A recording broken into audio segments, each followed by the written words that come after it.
Okay, great. So, my friends, welcome. It is Friday, October 22nd at 10:17, and you have arrived at Employee Ownership Creates Rural Business Resilience.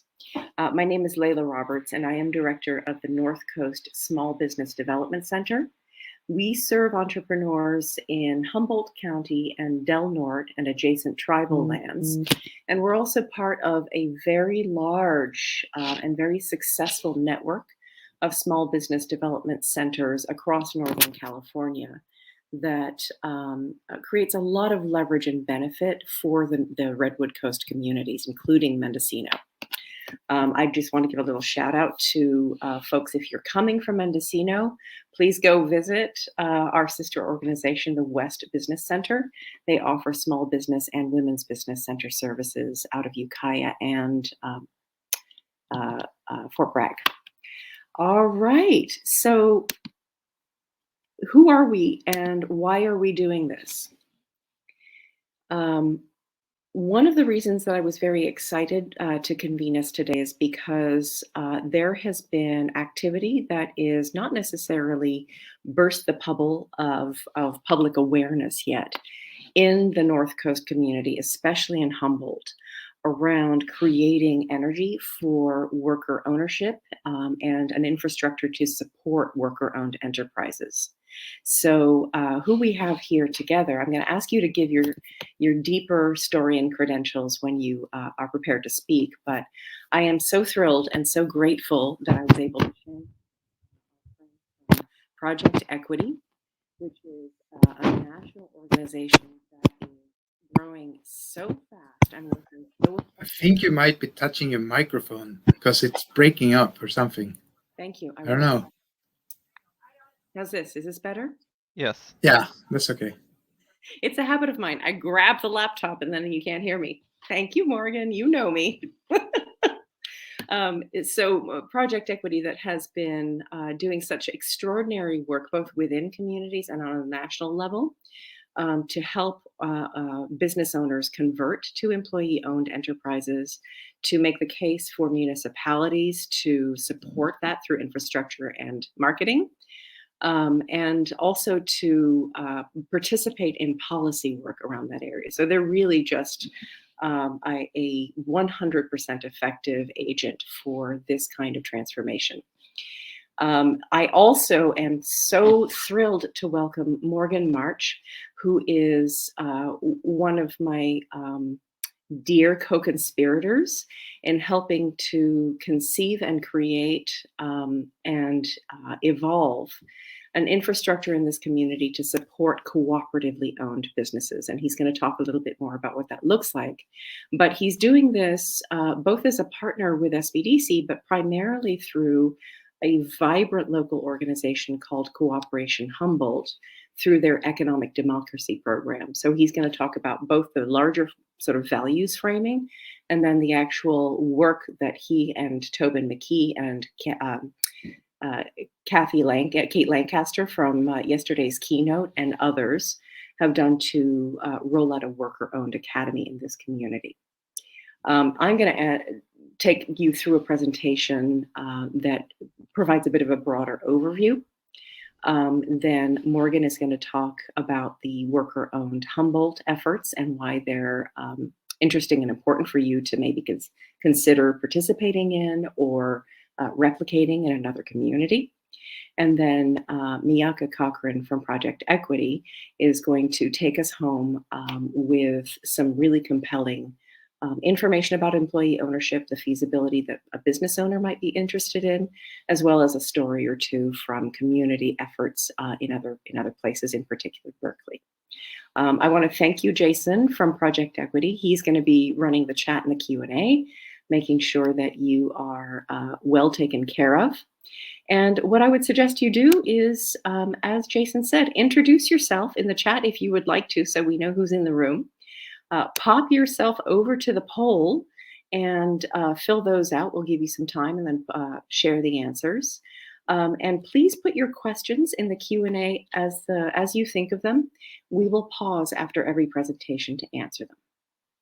All right, my friends, let's kick this off. I would love, thank you very much, Jason. I'm not even going to try bothering with my buggy PowerPoint. Please go ahead and run it for me. Oh, you've got the PDF instead of the PowerPoint loaded. So while you work on that, I can go ahead and just do this verbally because the first parts I've got already in my head. I want to start by explaining who we are and how we work. The North Coast Small Business Development Center is the agent of a pretty significant chunk of federal and state and private grant resources, specifically intended to help small business owners start and grow and thrive. There are 1,100 or more of us across the country. And, there are certain rules about how we operate and what we can serve, but a lot of flexibility about what that means in between.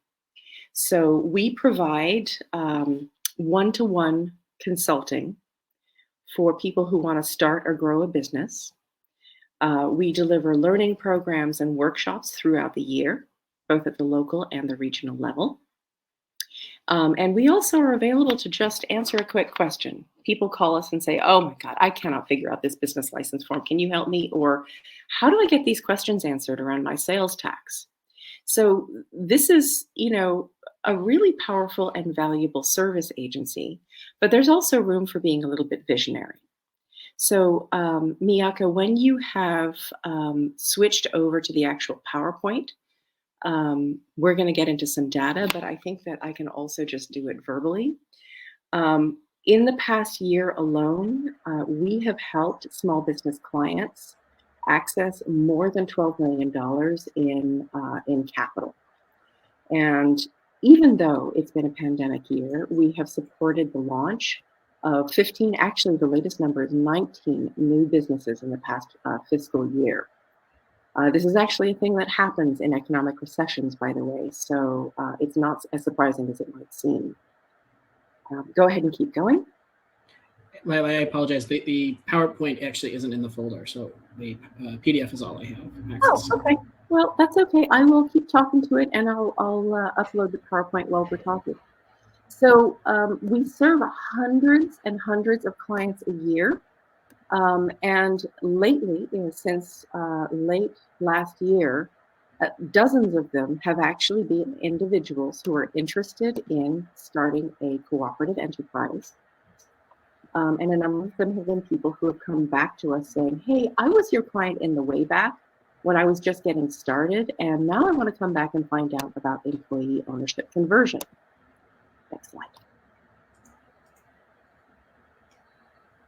Okay, so I said that we do services, but that we can also be strategic. And here's what I mean by this. I'm going to take you through a few slides that provide some data that I think are going to help you to build your own picture for the case for employee ownership and worker cooperatives. I don't want you to feel like you need to grasp on to the details of these data. What I would love for you to do is just sit back, take a breath, and let the information flow through your mind. Let it build a picture and set some patterns for you. Because I think if you do that, then the case for employee ownership will be as clear to you as it was for me. So one place I like to begin when I'm speaking with folks who are business owners as well as economic development professionals and community leaders is with the big demographic wave that we're in the middle of. Some people call it a silver tsunami. Some people don't like to call it a silver tsunami.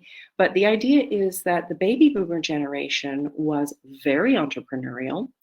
And now they are approaching retirement in the tens and hundreds of millions. And that can be both a blessing as long as it's a well-managed transfer of intergenerational knowledge, assets, and wealth. But it is a danger to a community like ours. You can raise your hand if you want to and tell me if in your town you have seen a business owner who's just tired, couldn't find a way to sell his business, and just shut down, liquidated his assets, laid off his employees, and retired. Yep, Morgan has seen it. I have seen it. And the image that comes to mind when I think about that is, one of our beautiful main streets. My local main street is Old Town Eureka, with gaps in its teeth because we haven't taken care of our dentures, basically. The loss of even a single business is a heartbreak, especially if it was viable. So nationwide, half of local employers are owned by boomers. That's 2.34 million businesses nationwide. And they employ 1 out of every 6 private sector worker. So think about those gap teeth as you let these numbers flow over you. More than 70% in some reports, as high as 85% in the Biz Buy Sell website of business owners who are approaching their exit have no exit plan. However, 78% of business owners do intend to sell their business to fund their retirements. And I can tell you, in my intimate work with our clients, we run all the time clients who want to sell their business, who don't have a plan, and who have, in some cases, very hopeful ideas of what their business sale is going to accomplish for their long-term financial security. So we're there to help with every aspect of that. And I want to ping for you, pay attention later. Miyaka is going to talk about the way that employee ownership conversion can also support those retirement intentions. And then the last bit of data that really makes me sad is only 20% of businesses listed for sale ever sell. And as you think about the flood of businesses that are likely to be entering the market in the coming 10 or 20 years, that figure is likely to get even worse. Which means that 1 in 5 businesses are at risk of just closing instead of remaining viable and remaining open under local control in a community like ours. That really matters. Okay, next chart. Okay, so what about the other side? This is focused on millennials. We know that millennials are not the only new entrepreneurial generation. Zoomers are as well. But here's the thing that I think is interesting. If you look at the 2 center charts, and these might be too small for you, we'll send this PowerPoint to everyone, including the notes below and all of the data that comes with it. Millennial workers were 36% of the workforce in 2014. They will be 75% of the workforce, of course, in 2025. And when you think about who they are in our workplaces, folks like my sister are looking for success beyond profit. 92% in a survey run every year say, I want success beyond profit. 84% say, I want to make a community and a personal difference at work. Worker ownership is a classic way to accomplish both of those aims. Next slide. So the other aspect is all of this energy around entrepreneurship that might be sort of occupying our imaginations as gig work right now is really a serious trend, and it is a beautiful trend, not just in this country, but in fact globally. Some of the stats about young entrepreneurship around the world are really fascinating, and I can pop you some resources if you're curious. But if you think about how many of the millennial generation, and these are not babies, these are folks who are full adults, have experience in the workplace, maybe have experience as business owners, and are intending to really put those intentions to work as entrepreneurs. I want to capture some of that mind share and energy for worker ownership. And let's talk next about why. Next slide, please. Okay. So close your eyes for a moment if you're willing. And these next data points are going to express for you and for me what is most compelling about worker ownership for families and for communities. Compared with traditional businesses, employee owners have a 33% higher median wage and a 92% higher median household net wealth. The National Center for Employee Ownership has a couple of charts. I haven't put them here, but They uncover the fact that if you disaggregate by ethnicity, Black, Indigenous, and people of color who are employee owners, those numbers are still high. And if you think about the wealth gap by race and simply across population in this country right now, that is a really significant trend. For employee owners at age 30, 90% or higher have nearly 2 times the median household wealth. Employee owners have a 46% longer median job tenure. Companies with employee ownership, stock ownership plans were 25% less likely to go out of business. And this is based on data looking at the last 2 recessions. If you add in the COVID pandemic prompted economic downturn, those data hold strong. So we're looking at family financial security, individual financial security, a community of people who are able to contribute to the sales tax base, who have less of a need. The COVID data prove this, by the way. Employee owners tapped federal and state relief programs at smaller levels than non-employee owners. And so for me, what this creates is a picture of an under-recognized and under-celebrated type of business and type of employment status that I hope really inspires every actor in the community to get behind, whether you are a policymaker or an agency representative, a business owner spreading the word, a trusted advisor to business owners, and more. Next slide. So there's an inflection point here.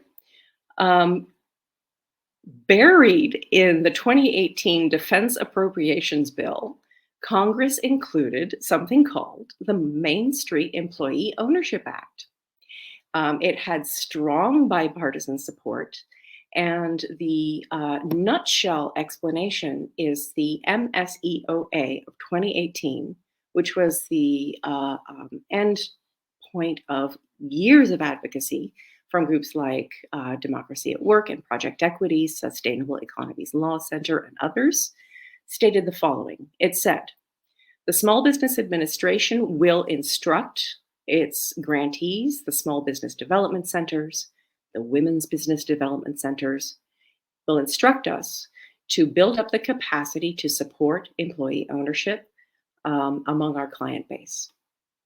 The second thing it said is Small Business Administration 7A business loan program partners and communities.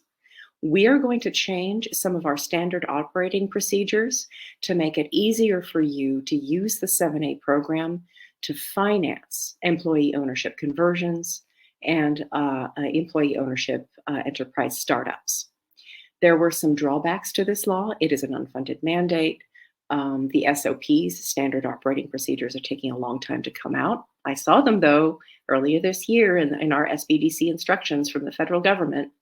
And because I didn't want to move at the federal government snail pace, I thought, well, shoot, this act has come out. Let's use it as an opportunity to crow about this and draw attention and maybe do something early before we've even gotten our marching orders. Next slide. And so what did that mean? In our case, a group of community leaders, Jennifer Budwig from Redwood Capital Bank, Greg Foster from Redwood Region Economic Development Commission, leading CPA, and a group of an investor in the community and a group of other people who had been paying attention for many, many years to the silver tsunami in this community, said, you know what, Layla, now that you're in place, I was hired in 2016, they said, okay, we need help for these exiting owners. We want a business succession program. And I said, great, I don't know anything about this. Will you help me? So we put our heads together and we got started by running a survey. I was really impressed. 64 business owners in Humboldt County who were seasoned, who represent recognized brands, brands that you would know, that you love and use every day, responded to this survey. And it asked in great detail, who are you? How long have you been in business? Do you have an exit strategy? What do you think the value of your business is? What is your preferred exit path? And what we uncovered, which I had a sneaking suspicion the numbers would be good, but I did not know they would be this good. 21% of respondents, this is business owners that you rub shoulders with every day, said, converting to employee ownership is my top choice if I can make it work. 21%. And an additional number totaling 65% said, I'm interested in employee ownership. I think this is a feasible option. I just need to know more.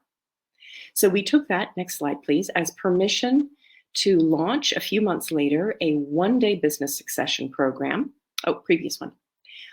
During which we folded in employee ownership as one of the natural exit options. And then the very next year, we ran a year-long business succession program with multiple workshops, speed consulting, group coaching, individual help.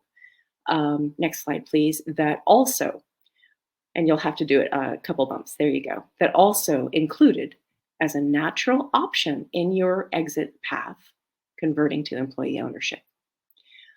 At the end of that year, we were honored to welcome Allison Lingain, co-founder of Project Equity, and we sat down in Eureka City Hall with community leaders and electeds. We sat down in Redwood Capital Bank's boardroom with Redwood Capital underwriters and other banks, in AEDC Small Business Lending Center's boardroom with a variety of other lenders.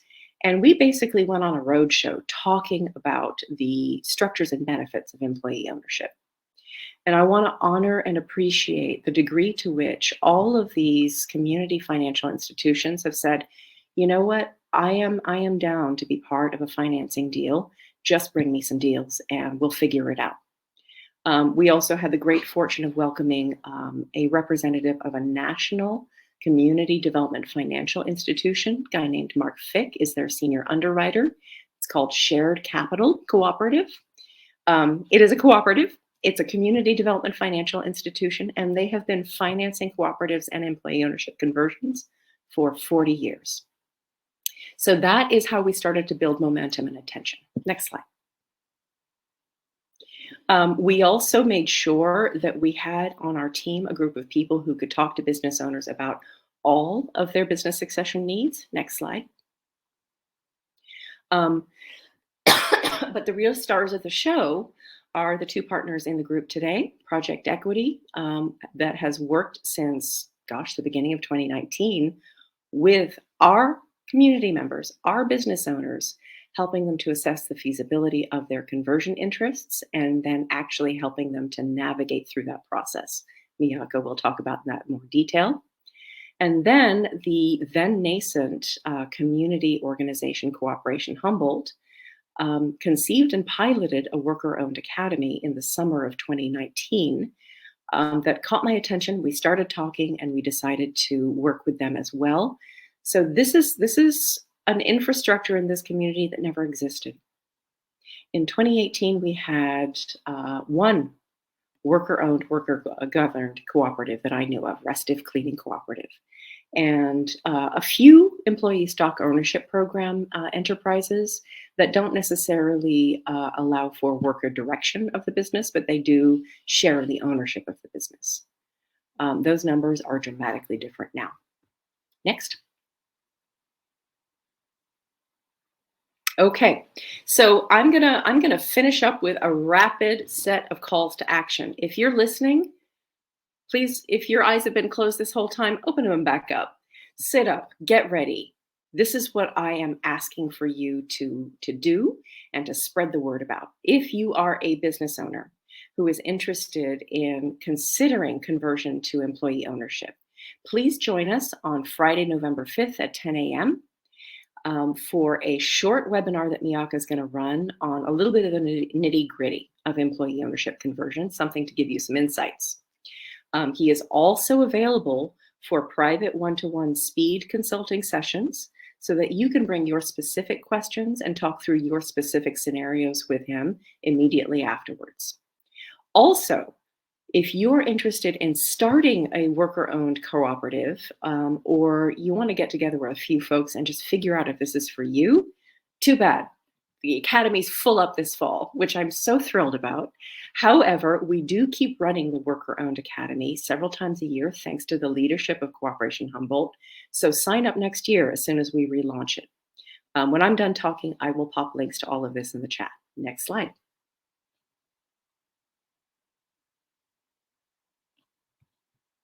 We'll get there.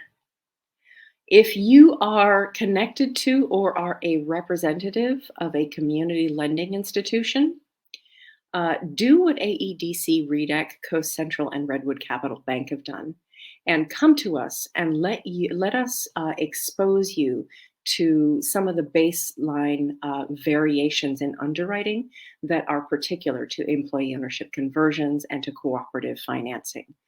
We have tons of information for you. We have shared capital cooperative that is ready to co-finance. So if you've got someone who's interested, you've not done this before, you don't want to go at it alone, they're willing to take secondary position, by the way, as well as teach you throughout the process the tips and tricks of this particular kind of financing.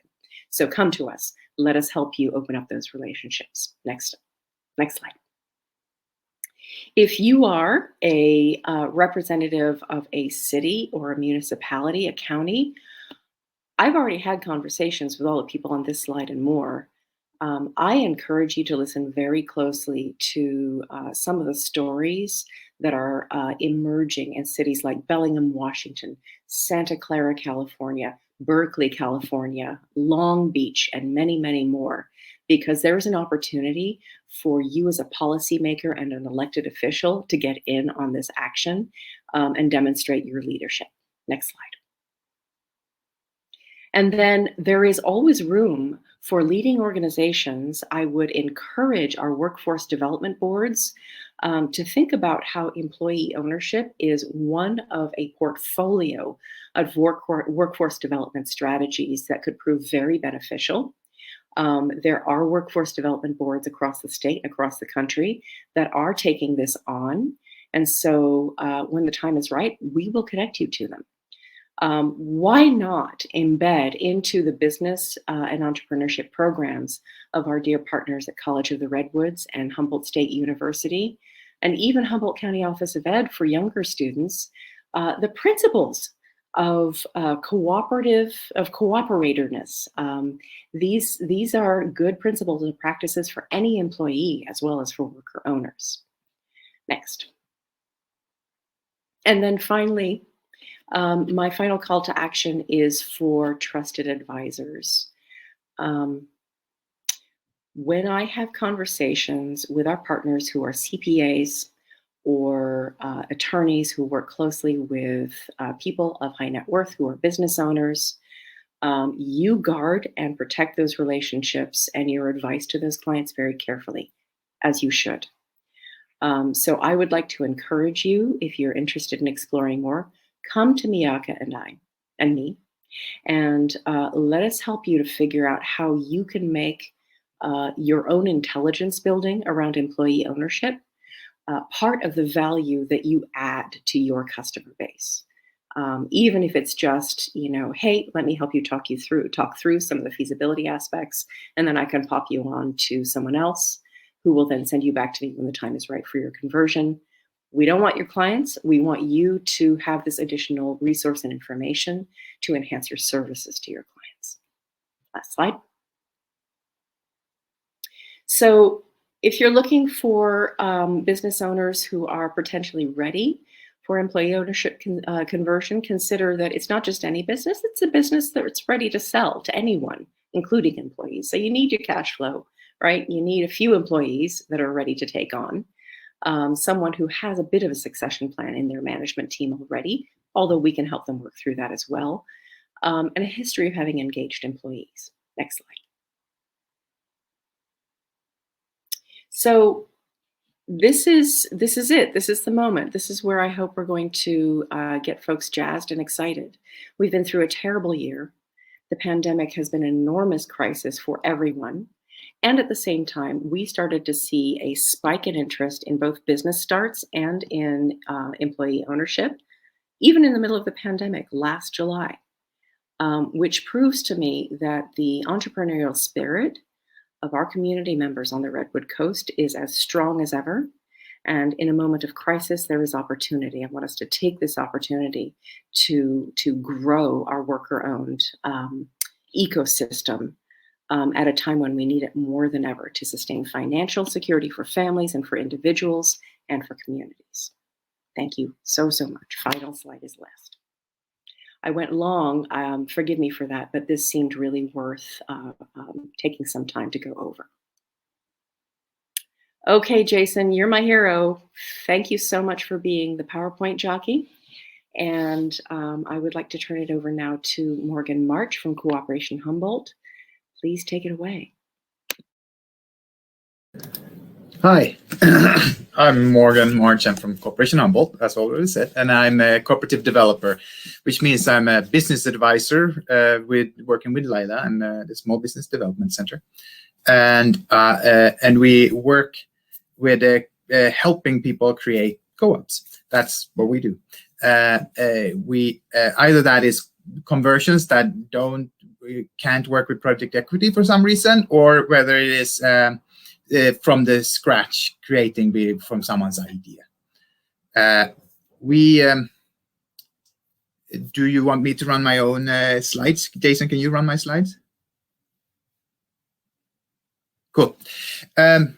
So I just wanted to say that to reiterate what Laila was saying, that if you are any of these kind of people and you need some information about what this means, it can be that you're a bookkeeper or a lawyer and you want like, okay, so help me talk through this stuff that I might go to my clients with, or that my clients are going to ask.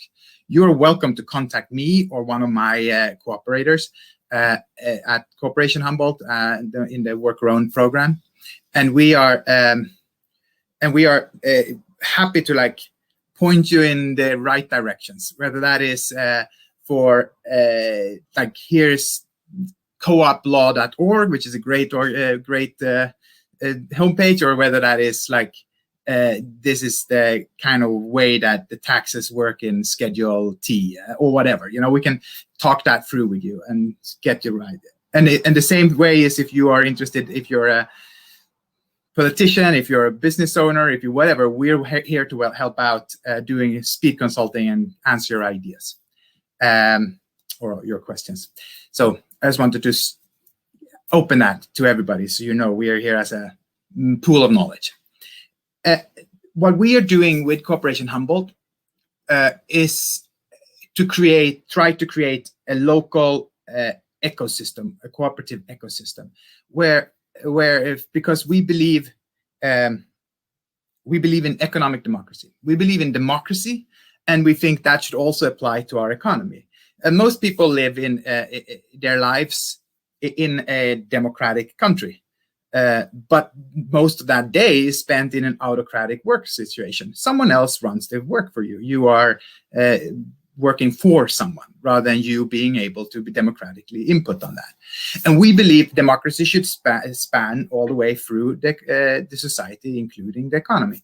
So therefore, we're looking at creating co-ops.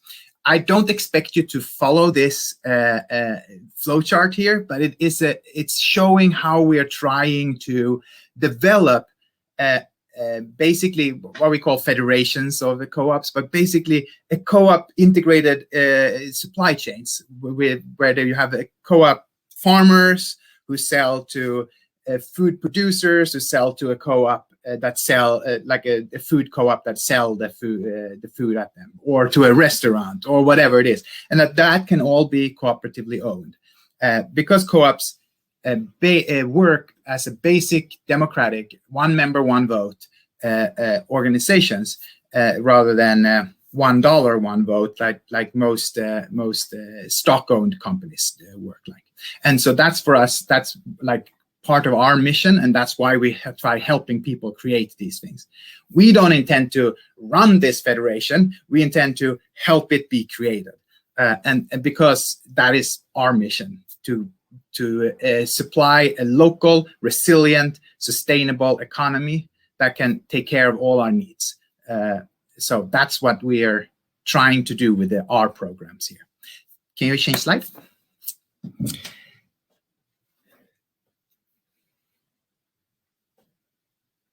So, well, the way we do it when it comes to cooperative development specifically, and the work we do with Leila, is that we have the WorkerOwned Academy.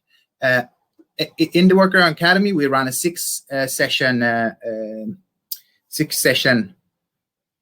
program where we usually it's 6 weeks, an hour and a half each week, and then a bunch of homework that people do before they come in, so we can use most of the time to discuss things and answer questions.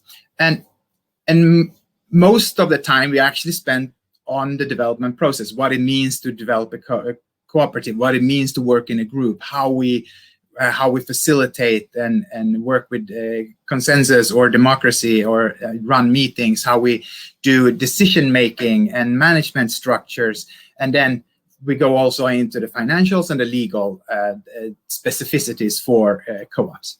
And then once we've done that, WorkerOwned Academy, not everybody have to go through that to start the work with us as advisors. We can do it continuously with you, where we will help you. We'll give you the materials in the academy and work with you in a group. But what we do after we've done the academy is that we work with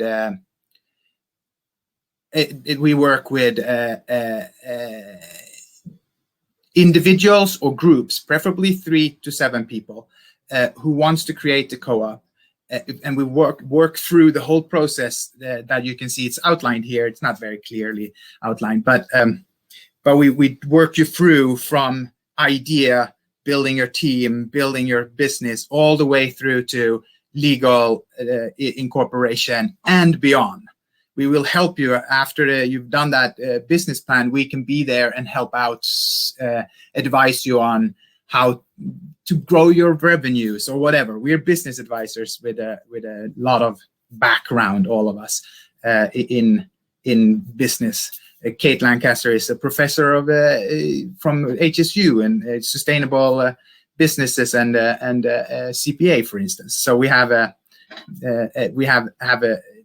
like a covered academic side to Tobin, who is our other cooperator, and they have spent 20 years creating a small business, helping people create small businesses when they were running the Arcata massage school, for instance. So we have a big lot of experience doing this stuff.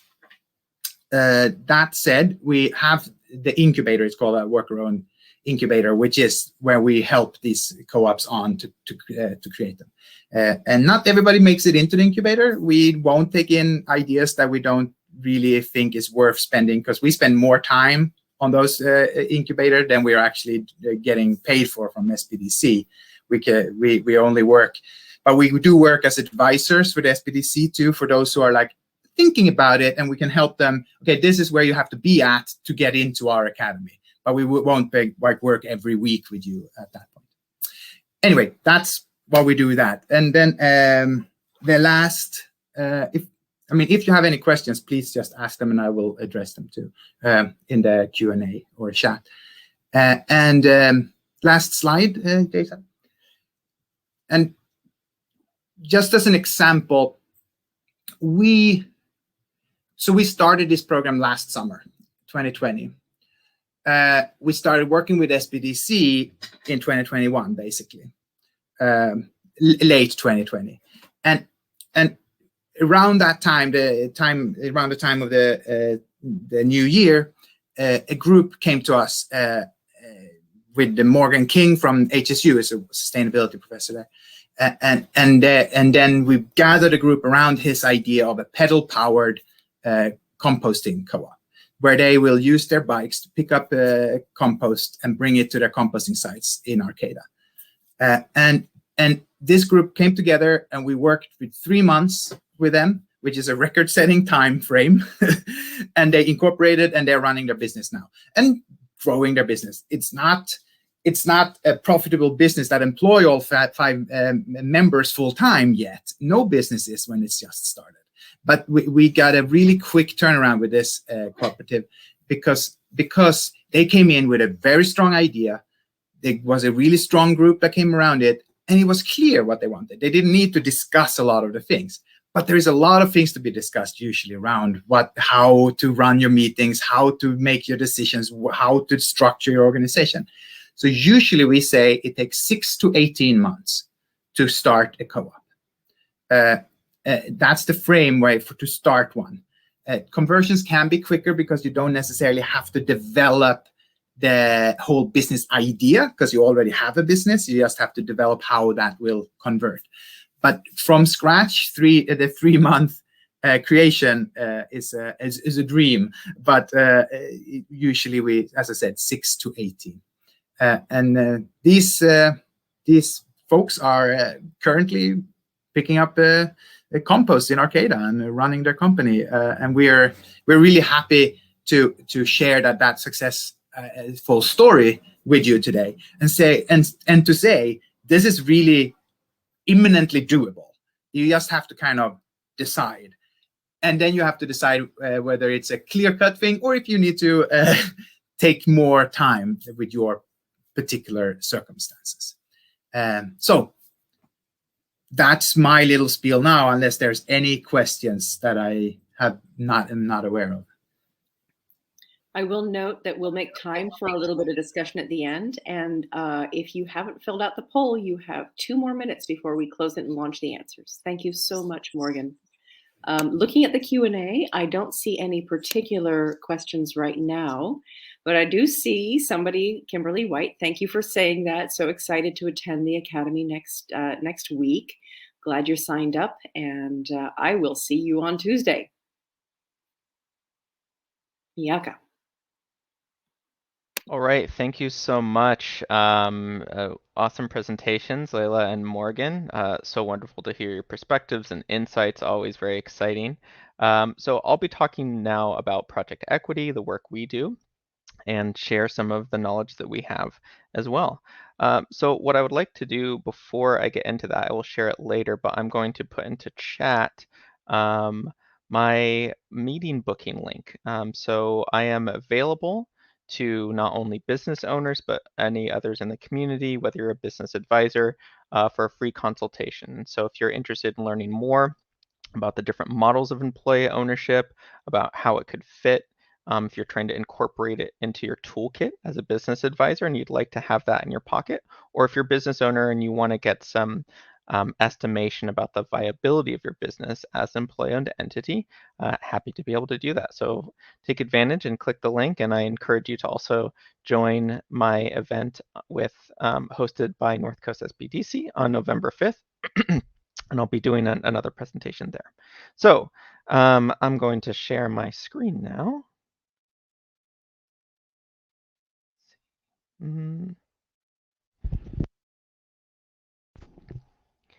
Okay, great. So Project Equity, who are we? We are a national nonprofit based in the San Francisco Bay Area, and we do work all around the country and in communities like Humboldt County and North Coast, which I have a lovely personal connection as well. I live in the Bay Area. I grew up in Sonoma County, grew up going to Humboldt, and I went to school there as well. So what we do at Project Equity is twofold.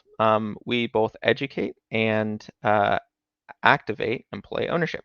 So for education, what we do is help people understand about employee ownership and the wide breadth of options. So in addition to the amazing and incredible work in cooperatives that Cooperation Humboldt does, there are other models too. There are ESOPs and there are also EOTs. And so there are a lot of different ways to incorporate employee ownership. And there's a great slew of options to be able to customize the approach for your business. The effects of this are highly impactful for the employees, and that's what's widely known.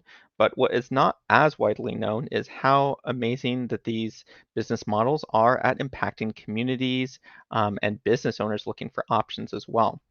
And so they not only provide a source of community wealth in the sense that in terms of when you are creating new, new owners in the community, building their own wealth, that provides a lot of different opportunities. And we see, you know, low to moderate income workers starting to work for a cooperative, for example, and then with 10 years being able to actually buy a house from their profit sharing. So a lot of really powerful tools and ways that it impacts both the company, the employees, and the community as well.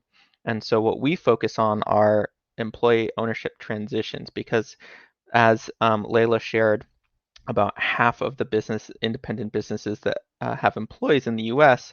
are owned by the baby boomer generation. That is a big need for succession support, and so that's one of the reasons that we really focus on transitions and successions to employee ownership.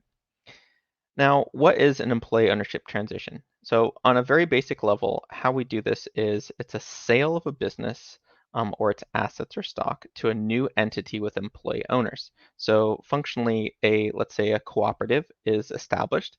It's established as an entity. That new entity is actually going to take out a loan, and that's how it's financed, to be able to buy out the other entity. And this new entity is paying that back out of future revenue. Most of the transition businesses retain the executives and management, and then often employees are able to be elected to a board of directors or an advisory board to be able to participate in governance as well. In terms of engagements and how we do this work is one of the biggest ways we do this is working directly with municipalities, cities, counties, and we're even starting to do some work on state level as well. And so, one of the things that we do here is we'll make connections with, let's say, the city of Berkeley, which I'm also directly involved with, and we set up a partnership with them, and they host us for online events in person, before the pandemic, and we hope in person again in the near future. And then what we do is we engage with their community of businesses. So we first start with research and tracking. So what we do is a lot of study about the business landscape and economy in that specific city, and then we'll build from there a case study for what is the opportunity and for employee ownership in this community, and then we start doing outreach and consultation. And so we'll do public events, again, like I said, online, in person when we're able, and then we do business consultation on a one-to-one basis as well. And so the link I shared previously is how we do that. And so we'll go through with a business and talk kind of really three pieces. What are the financials of the business and how is that looking? What are the owner's goals for transition and their succession? Are they staying? Are they leaving? They want to phase out over time? And then also, what's the culture like? What is the company like? What's the temperature check on the employee base? Are there a lot of long-term employees? Is there a lot of turnover in those pieces? And so we really help to try to understand how that works. And then we actually provide technical assistance in the form of doing viability, feasibility studies, and then ultimately for the companies that it's a fit for and the owner and employees are ready to go for it, we can actually transition the business as well. And then we stick around for up to 2 years post-transition for additional guidance and support. So this is really impactful, and we've partnered with a lot of different wonderful organizations, including other SBDCs, cities. Certified EO is a really great organization as well. So similar to how when you see something labeled as like B Corp, right? So Certified EO is a company that's actually creating an actual certification for employee ownership. And so that's going to start to unlock some more doors and be able to provide more awareness on this on a broad scale as well, and kind of have that badge of honor for employee-owned companies. For in terms of I want to also invite, for those of you who are connected with cities or counties, municipalities, or any organizations, chambers of commerce that you're interested in connecting on this, be happy to speak with you as well. We actually have a separate team who focuses on that regional engagement piece as well, more in depth. And Jason does a lot of work as well in that regard, but happy to speak more in depth about the work that we do on that level. But we've had some amazing successes. City of Berkeley, for example, we just are happy to announce that there's been a local butcher shop called Local Butcher, in fact, that's transitioning to employee ownership, as well as we've converted or are converting nurseries, scientific engineering labs, restaurants, really across the spectrum of businesses. And it's really proving impactful, particularly when you have businesses like a butcher shop, that there's in that industry, there is a significant lack of buyers. It's a very specific type of skill and tradition that actually, when you kind of look across, the spectrum, is something that's going away. And so they're committed to sustainability and local organic sourced products for their butcher, and it's quite, if you are a meat eater, that is something that's very valued in the community here. So now, employee ownership equals. So as I'm speaking about this, I want you to kind of just think about these things, because this really is a way to succinctly kind of think about what employee ownership is. Employee ownership equals enterprise optimization. It's not just about something that's going to be impactful for the employees. The business itself can really be positively impacted financially and strategically by employee ownership. It equals exit opportunity, an option for an owner to be able to have a clear succession plan and have a high level of control over how that transition works, where in a private, when selling to a private buyer, they can have less control. It also equals excellent operations.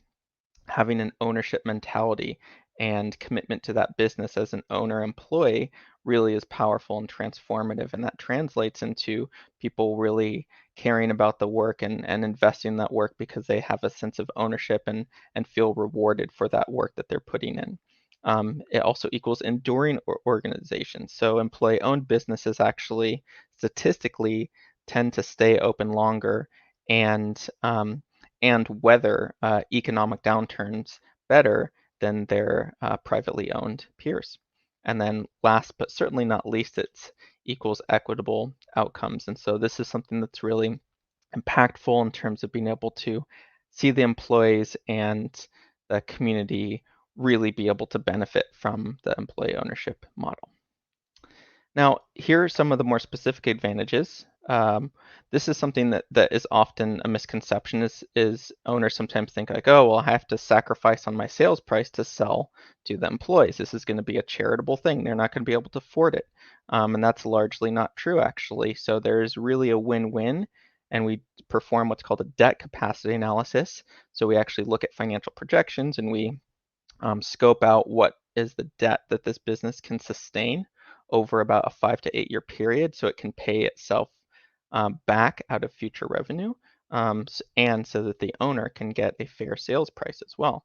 It can deliver significant tax advantages, both potentially for the owner, but also for the business. So this can be a financial strategy as well as impactful for the employees and business.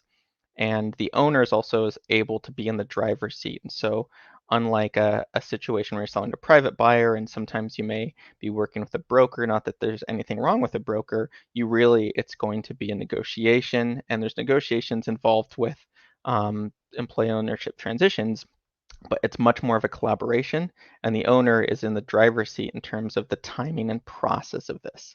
So they're not there having to scramble if a private buyer is like, well, here's what I'm offering you, and I'll give you 3 months to accept it, or that's it, So it's much more of a collaborative process that allows the owner to really be much more involved and have a lot of influence on the future of the business, particularly if they want to remain involved. It also supports a lot of flexible financing, so a leveraged buyout, meaning this new entity is taking out a loan to finance and pay out of future revenue to pay off over time, allows for the owner to participate in financing as well in the form of a seller's note. And that can be both a financial strategy and also a protection measure. So for owners, which we run into a lot these days, you say, my sales price, for this business is not going to be great right now. We've had such a big downturn since the pandemic, but I'm really ready to move on. What they can do is take a seller's note and say, what, I don't need a big chunk of change now, but what I would like is to be able to, benefit from when the business is kind of going on an upswing. And so they're able to build in ways to accept a lower sales price and negotiate and build in a way to get a little bit of that incremental revenue when the business comes back as well. Again, we're trying to create win-win paths here that's going to be strong for the business and employees moving forward, as well as providing something that the owner doesn't feel like they have to sacrifice just to make this happen. And then again, one of my favorite points right here is how much it strengthens the local economies. You have new business owners who are building equity in their lives, and they're taking that equity and they're able to invest it in themselves, their family, and the community. And so, we see everything from the previous story I shared with entry-level baker being able to buy a house in the Bay Area, which is just crazy. Within just a few years of receiving the profit sharing. We see, young entrepreneurs working for cooperatives, and then working there for 5 or 10 years, gaining skills, and then taking some of that profit sharing and being able to then start another business of their own in the community or even expand. So we see, amazing examples of that of collectives of cooperatives and seeing people spin off and start other cooperatives and things. So it's really amazing to see how much it impacts both the community and the local economy. Now, I'd like to get into the forms of broad-based employee ownership. So really, there are many forms of employee ownership. If you just provide stock to your employees and they're buying equity, that is a form of employee ownership. But what we work on is what's called broad-based employee ownership. So what that means is that everyone in the company has a path to ownership. So that can be set by tenure. So you can say, what, we want to have people work here for a year or two before they're offered ownership. And so they really have a chance to get to know the company and culture before they decide that they want to join. And also for the company to be able to give a chance for them to evaluate if that new employee is a good fit for them as well. There's lots of ways to kind of set that criteria, but it has to be open to all employees. And the 3 primary forms we work on the biggest side is an ESOP. And so an ESOP would be, for example, Winco Foods is an ESOP, right? And so they are a employee stock ownership plan, but really what that is it's a retirement plan. It functionally works like a 401k, with the profits of the business being put directly into this very favorable retirement plan for employees. And then when the employees retire or leave, that stock has appreciated in value and has grown, and they're able to either roll that into another retirement plan or be able to retire on that completely. And so it's really great for very large companies, and doesn't come with the sort of built-in employee involvement like worker cooperatives. But one of the things that we work on here and have others in the space that work on is what we call ESOPeratives. So you take that ESOP model, and then you actually incorporate some worker cooperative programs within that. So you can have an employee advisory board and things like that. Now, worker-owned cooperatives, they're wholly owned by the employees, who then share in the profits. And then we heard a bit about that, right? So we have profit sharing done generally annually, and employees are able to vote board members to be on board of directors. They're able to serve on that. And then you can just keep going further and further in how much you want to customize that and really form a cooperative and cooperative values in terms of the way they work. And then last but not least is the employee ownership trust. So an EOT is a more customizable and generally newer form of employee ownership. An employee-owned trust is is basically held by a trust, and the employees are the beneficiaries. And so instead of the employees actually owning it on paper, they are receiving profit sharing that's built in, but it's really held by the trust. And so, while you're with the company, you benefit from the profit sharing of that EOT. And one of the reasons that this one is popular is that you can make it perpetual. So it prevents the company from being further acquired in the future. So if you're an owner who really cares about the legacy of your business, and you say, you know what, I really want to make sure that this business stays for the benefits employees in perpetuity, and that can be a great vehicle for it.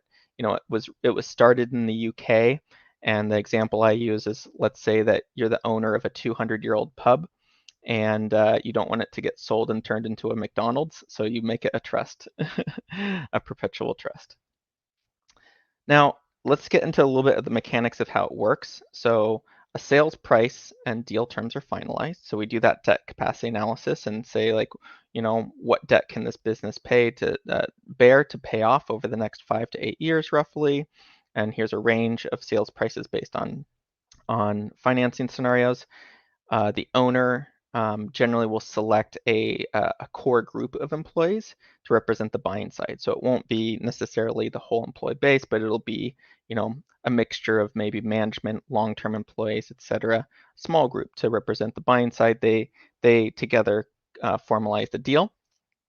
Then the transition employee-owned company obtains a loan. And so we have financing partners through shared capital, mission-driven finance, and others. And the reason we do that is because they're generally pretty favorable loan terms. They come from, economic development funds or other funds that are able to be impactful and are earmarked for economic development impactful initiatives. Then that's paying back over time through future cash flow. And so the profits of the business over that 5 to 8 years are paid off in part to the loan, and then also paid off to the employee through profit sharing. And in terms of the structure of the deal, usually the owner takes about 30 to 50% on average participation in the form of a seller's note, as I mentioned before. So they're taking money over time, including the interest on that money, which gives them some flexibility. And then the community development financial institution or the bank is providing about 50 to 70%. And then in cooperatives, the employee owners do have a buy-in amount. It's generally pretty nominal. It can be a couple $100, a few $100, a few thousand, whatever is right for the size of that company and what makes sense for that as well. And then I'd like to share some real-world examples to wrap us up. So I did see somebody from the chat earlier from Recology. Thank you for joining us. So you're one of the examples there. So really you see here are some some larger businesses, right? Manufacturing, utility, contractor, waste services. The reason I want to share this is that often when people think of cooperatives, many people, the first thing that pops in their mind is, oh, a bakery, a grocery store, and they're fantastic for those. But cooperatives can really work across all industries, from large to small.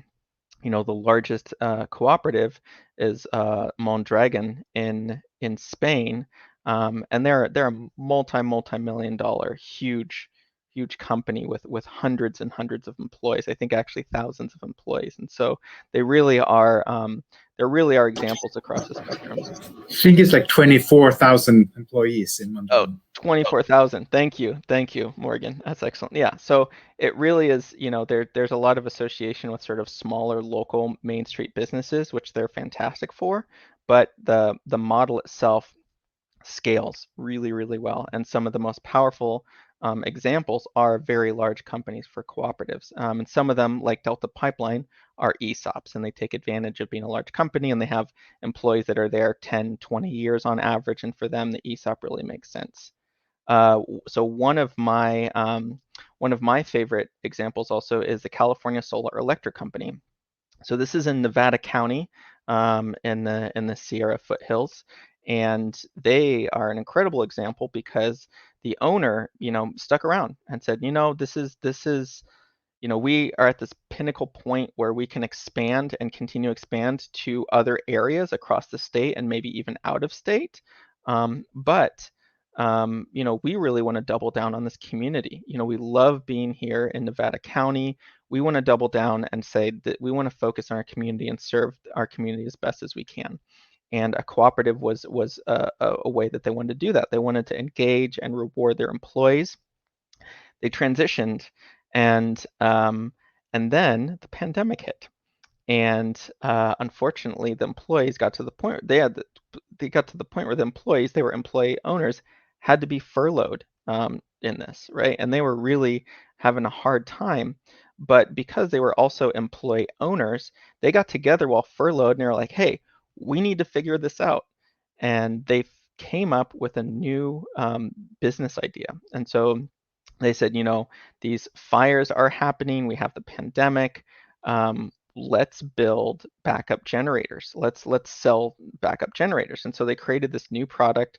They sold it, turned around, and then ended up hitting their sales goal, their revenue goal for the year in the same year that they actually had to stop working for a couple months. And it just kind of shows what happens and how powerful of a transformation that can be within a company when you have employees who are furloughed, but they're like, this is our business. We're owners. We got to figure this out. And it's just a really amazing example. And the community and culture within that company is just fantastic as well. Really amazing people. A Slice of New York. This is a pizza place in Silicon Valley, a notoriously expensive place to live that's having what they've called a crisis because their service workers in the area cannot afford to live there. And so they're having people, living in their car or RVs, sharing rooms with 6 people to a room, and people who really wanted to be in this community but were struggling to live, and so Slice of New York Pizza was a very popular pizzeria, and the owners are again still with the business. They've stuck around, but really felt like this was something that they needed to do. And it's incredible that they were able to distribute more than $500,000 of profits, within the first 2 years, which is incredibly impactful and really has been able to be a path for these employees who love pizza. They love making pizza. They love serving pizza. They'd much rather do that than sit in an office and work in the tech industry. But they're in an area where that was prohibitive before. All right. Another example is Adams and Chittenden Scientific Glass. This is a Berkeley business, and one of the challenges that the owners had is this was a very, very niche business. They made a very specific engineered scientific product that the owners were very involved with the work. And when they were looking at succession, they're saying, hey, we don't know who we could sell this business to because this business can't support a passive owner. Someone can't just buy this business and sit back and let a manager run it. Someone needs to really be involved with this business. And so for them, they saw no way out, and this became a silver bullet for them. And it was a path for them to be able to phase out because they were very passionate, enjoyed their work, and were at retirement age, but weren't ready to leave, but they were ready for the next generation to really more take the reins. And so it provides owners with a way who are not ready to leave the business, but would like to have some, a little bit of a breather and a break and share the burden of ownership, a way for them to be able to still be involved, still work, but shift their roles to something a little bit lighter and not so much heavy lifting, so they can still remain involved in the business until they're eventually ready to finally retire. So really great story there, and they're still in operation and going strong. Delta Pipeline I brought up before, very large company. They're an ESOP, and they already had some ingredients of a great culture there, but turning it into an ESOP was incredibly transformative for them. And he really has some great stories to share about how how this culture of ownership and how that ownership mentality really has flourished in the company. And he said that he was having these people now in his, entry level workers come in, get really really excited and jazzed about this business, and go out and actively get seek more training to be able to get more certifications and move up, because they saw this place as a home rather than just a job. And that they said, like, they really could build a career and stick with this company and feel great about it, because they felt like they had a future. They could build their wealth there. They could build their skills. And so he said it's been just really transformative and infectious with the employee base, in terms of young people coming up and starting this as maybe their first or second job, and sticking around instead of just leaving in a couple years, which he said was much more common before, where we have young people come in, work for a couple years, and then leave to someplace else for a 50-cent an hour raise, and that just doesn't happen anymore. Yeah, and so that is my final share. What I will do is give my link again for anybody who would like to book some time to chat with me. I would love to chat with you, whether you're just curious and wanting to learn more, or if you're serious about either doing this yourself if you're a business owner, or figuring out how you can get a foundation of knowledge of this yourself so that you can advise on it, or help advise clients that this may be a good direction for them. Would be more than happy to talk with you. Project Equity, we really want to be able to be a resource for anyone who's interested, and be able to be a great sort of starting point for a lot of people. Maybe there's a whole huge landscape. Cooperation Humble is one of the most amazing, I think, cooperative development organizations out there. And maybe you want to look more of an ESOP route, and you want to go that route. We can help kind of figure out what your needs and desires are, and figure out how to narrow down the options, and either get you connected directly with us for us to work with you, or Cooperation Humble, or one of the other amazing providers out there in this space. Yeah, I just wanted to add like, so there's different kinds of co-ops too, and when we speak about cooperatives, we really don't have. There's a legal entity called a California Cooperative Corporation, but when we use co-op, it's not the legal entity we're talking about. We're talking about cooperatively organized organizations, like businesses. So that can be a partnership, that can be an LLC, that can be a co-op corporation, and so on. But we also work with, like, this is particularly about worker ownership, of course. This panel we're talking about right now. Right. We also work with other kinds of co-ops, like the consumer co-op that you would have in, like the North Coast Co-op is in Humboldt, and those are that's also a cooperative, but it's the consumers that are the members and owning it. We work with producers co-ops, which is when there's several businesses that are using something together, like the dairy farmers who own the dairy together as a cooperative and then sell their milk from that. That Humboldt Creamery used to be, but got bought up. But that's an example of a farmers producers co-op. There's other kinds of producers co-ops. So we work in the whole spectrum there, and that's why we're speaking about the cooperative ecosystem, because it is both worker owner, but it also might be that you have a mid-level in that ecosystem that is an actual producers co-op and not the worker owned co-op. And so that's just to kind of round out the conversation. There's different kinds of worker ownership. There's also different kinds of cooperatives. So absolutely great for clarification, and you can do both as well. You can have a multi-stakeholder cooperative, so you can have employee ownership, but you can also invite your customers or other people in as well. One of my favorites locally is one where it's like a permanent farmers market. So it's a farmers market that actually has a permanent spot.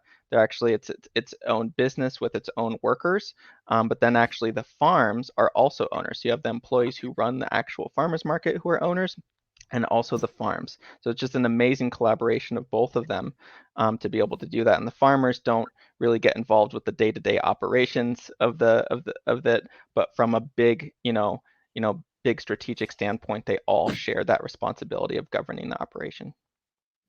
That's also quite common in, say, housing co-ops, that you might have like the people who, if it's a big housing co-op, like the East Bay Permanent Real Estate Cooperative that is down in Berkeley mainly, but they have community members, they have owner members that own they are actually the tenants living in the houses, and then they have members that are the staff, because that way everybody can have a say in where they're coming into the ownership of that. Because I work there, so I have a say because I work there. Miyaka lives there, so he has a say because he's a living member. And Layla and Jason are community members who wanted to support it and invested a little money into that and became investor members, and therefore they have a say because they put the $1,000 top limited investment. So I will flag that the East Bay Permanent Real Estate Cooperative for me is also a really fascinating example of the ways in which local lending, grant making, and community financing infrastructure can come together to create what's called a capital stack. If you pull up the lid a little bit and look at the numbers behind the real estate cooperative, there are a lot of different forms of capital that have made it possible. It's not straight loans, it's not straight grants, it's not friends and family or grannies with money. It's a little bit of everything, including the co-owners. Love it. Okay, I just want to flag for a moment that this has been incredible, and I want to thank you, Miyaka, Morgan, Jason. This has been very rich, very detailed. We have about 10 or 15 minutes left for Q&A and discussion. So as I promised, I want to invite anyone who is in the queue as a participant. If you feel like sharing your audio and video and joining the room, so to speak, you're welcome to now. And we'll actually let you in this time, Donna. Sorry about that. There's a little button in the top right of your screen that says share audio video that will allow you to do that. I also want you to, if you don't want to do that, pop your questions or your comments into the Q&A in the chat. And, we've been talking at you, and it was a lot of juicy information, but it's your chance to get in on this action. So please join us in the room if you can. And while we're giving up, there we go. There's our dear Donna. Wonderful. I'd come in, Layla. Of course I did. What are we seeing on your screen here? We're seeing my desk. It's not your beautiful face. You are too kind. Oh. After early morning meetings and late night mixes and all this sort of stuff. One of the things before you start, everyone, Donna Wright is the fearless and tireless executive director of the Greater Eureka Area Chamber of Commerce. Go. Look at those eyes. They are tired eyes. One of the things, obviously I work closely with Linda, and in Australia, we see a lot of cooperatives come in. One of the things that was trending a number of years ago and seems to be growing is exactly what the last point was cooperative in housing. I hadn't heard about the employee part, but I'm just wondering if that's something that you would see grow here, because I feel that we have the buy-in for cooperatives up here, and especially having a housing issue. Do you think that that's something that we could work on as a group together? And I'm seeing Micah smile there. That was a smile. I'll hop in real quick. So Cooperation Humboldt is working with, to begin with, there is 2 housing co-ops that are already, that the Community Land Trust in Arcata, there's a couple of them. But Cooperation Humboldt is also working with the Wiyat tribe to create a Wiyat-controlled land trust called Dishkama Humboldt, which means love Humboldt in the Wiyat language. And they, with the Dishkama, we're going to be working with particularly with low-income housing and with cooperative housing. And in fact, we're right now developing our cooperative housing working group, and you're going to develop that more. And there's some specific HUD had loans and stuff to actually do that. So that's something that, yes, if there's anybody else except for us who want to do that, we're more than happy to work on cooperative housing in this area, where that's part of why we're creating that land trust, or being part of creating that land trust. As I said, it's going to be a wheel led, but without hijacking the conversation, I just, I have this fantasy vision of, as they do in Norway and other Swedish companies, other European companies, where you've got your age population, then you have your students, and you have kids running in the yard, and then you've got your wonderful electric vehicles that nobody owns. They're part of the community, and then you have a communal garden. I mean, it all sounds like nirvana to me. Exactly. I'm going like, on the inside. And, I just see that we're absolutely ripe for that. And I'm not talking hippie communes here, as much as that is somewhat appealing as well for a vacation. But for actually real living, for somebody like me, as we're aging out, I don't want my big 2,000 square house and such. I would love to have a communal kitchen, and it's still I think you get where I'm going. It just sounds like a fantasy world to me right now. I mean, some of those things can be done in separate co-ops too, like a solar car / microgrid co-op that you can put together a few solar panels and a couple of cars, and then you have there's like companies that would run those things for you, even, like, so you can do that. That's doable. I'm from Sweden. My hometown, they have a solar car co-op. It's they just you pay a membership every month, and then you rent it with like a fee when you use it. It's doable. It just needs to be someone who sits down and does it. All right, whoever is listening either to the live recording or to the recording afterwards, I need you to start this business. My car is dying and I don't want to buy another one, so get on it. And can someone start building me a nice house that's fulfills all of my needs? So here's my call out. If you're interested in having a solar car co-op or a housing co-op for elderly people, or for young people, or any other kind of co-op, worker owned or not, contact me and I'll help you figure out how you can do it. Because nobody's going to do this for us. We have to do it. And that's what the whole worker ownership is about. And that's why I'm speaking about economic democracy. The only people who are going to be doing this is us, because nobody else is going to make money out of us doing a co-op. We are going to want to do it because we want that resource, for if that is the job or a house or whatever it is. Sorry to interrupt. I just want to flag that, Patrick, thank you so much. I was trying to remember the name. Life Care Humboldt, a senior cooperative community. OMG, I put the link in the chat. There's even ads about them in senior news and stuff. The papers that I read. But Patrick, I don't want to be surrounded by other people like you. I want young people in there to keep me up to date. We're working with like Eco Village ideas, and we're working with is there any other questions that are not around housing? Yeah, I'm keeping an eye on the chat, and I don't see questions yet, but I do want to point out there's a poll asking what next steps interest you the most. So feel free to pop your answers in there as well.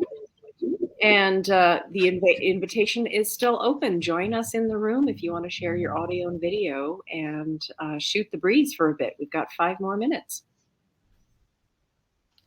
Well, thank you. I'm going to pop out now, but thank you so much. I just love this, especially, and you know this, Layla, with transitioning out, and I end up franchising and selling my business to my employees in Australia.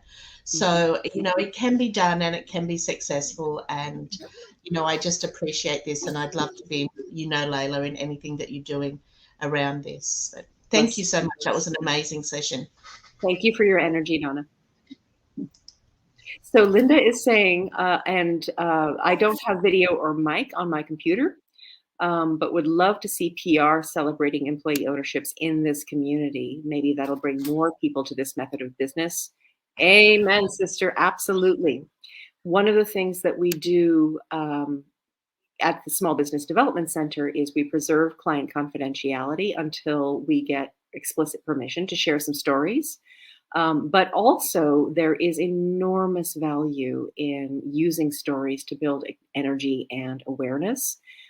So you better believe that, when the composting cooperative, they've already done, some of their local PR. And once they've got some of their ducks in a row, there's going to be a big push for storytelling. I cannot tell you the names of these businesses, but I have in the back of my mind 2 and potentially 3 local businesses whose names you recognize, who are either in the stage of exploring the feasibility of conversion to employee ownership or are well underway. And we expect to have a story to tell in a year or 2. So I just have to bite my lips and not say anything, but it's very, very exciting what's happening. And I have to add that I can say something there. It's that we do have owner. I mean, like with this whole story, when we start rolling out more of the story, it's like Recology, Winkos. Both of those are in our community, and they are ownership, worker-owned, at least partially, companies. They are ESOPs, both of those. So there's definitely, there is already in our community also big companies that are worker-owned. So I think that should definitely be part of the story being told that they're. Yeah, it's important context that there has been employee ownership in this community for a while. And maybe it doesn't involve direct governance of the business by employees, but it still creates the family financial security benefits that we were talking about earlier. Yes, Linda, you were small at one time. It's true. Everybody started small. And BMD, Linda, I don't know what BMD is. Would you spell that out so folks know? Patrick, I love that you mentioned Daisy's Supply, which serves farmers, gardeners, small contractors. They are a locally owned enterprise, and Mr. Daisy himself went through the extraordinarily complex and expensive process when he was on his way out of choosing to sell his business to his employees through an employee stock ownership program. And he was our first speaker on this matter at the September 2018 Business Succession All-Day Conference. And I got to tell you, he got up there, he told his story, he spruced it up a bit. He was really optimistic. And the truth is that there were some real ups and downs in his process. But the level of excitement and interest I saw in that room full of 100 people, most of them business owners, was absolute proof, Linda, that somebody telling their story is really the best and most powerful inspiration to sort of jazz up and create more energy that we don't even have to keep pushing at. People can talk about this and do this work on their own, use our resources, not use our resources, but the benefit to the community is clear. Okay, last chance for your poll. I'm going to show the results now. So what we've got is about a third of folks interested in a feasibility consultation, Miyaka, so they know how to reach you and they know how to get to the workshop. I love that there's someone interested in an exchange with municipal economic development leaders. Guess what? City of Berkeley story that Miyaka told us. Kieran Slaughter is a staff member with their economic development department. He's one of the point people for the city's promotion and support for employee ownership. He's a Humboldt State grad. He comes back in the summer to coach HSU basketball. He has said, yes, I would be happy to talk with municipal leaders. So guess what? You're going to have a conversation with Kieran as soon as he's back. An exchange, no lenders on the call, but an info session for the next WorkerOwned Academy. Morgan, do you have any sense of when you think we might want to run the next one? No, since we're running one right now, we don't really have a sense of that. However, contact us directly and we will talk to you about and give you the rundown. And we can, if you have an idea and you have a group or not, we can help you set the group together, and we will basically run the academy with you. We have created a self-paced academy now that we use when we are advising, if we don't have an academy running, that we use when we are advising groups like continuously instead. So you don't have to wait. Yeah. And that said, I have to run. Yes, so bye-bye. Thank it was you so nice much. talking to you all. Farewell. I know you're on to your next meeting. Aaron, I see your question. Let's answer that separately since we're at time. Miyaka, what would you like to say as a farewell? I just want to thank everyone for coming to this session and for really kind of opening up yourself to a lot of these ideas here and concepts, and look forward to engaging with you. And I just encourage you to, get out there, do some reading, talk to some people, and we can't do it without you. So looking forward to engaging with you further. Thank you for your energy. Thank you for your time. Have a wonderful rest of your afternoon, and we really appreciate you joining us. Have a good weekend. Bye, everyone.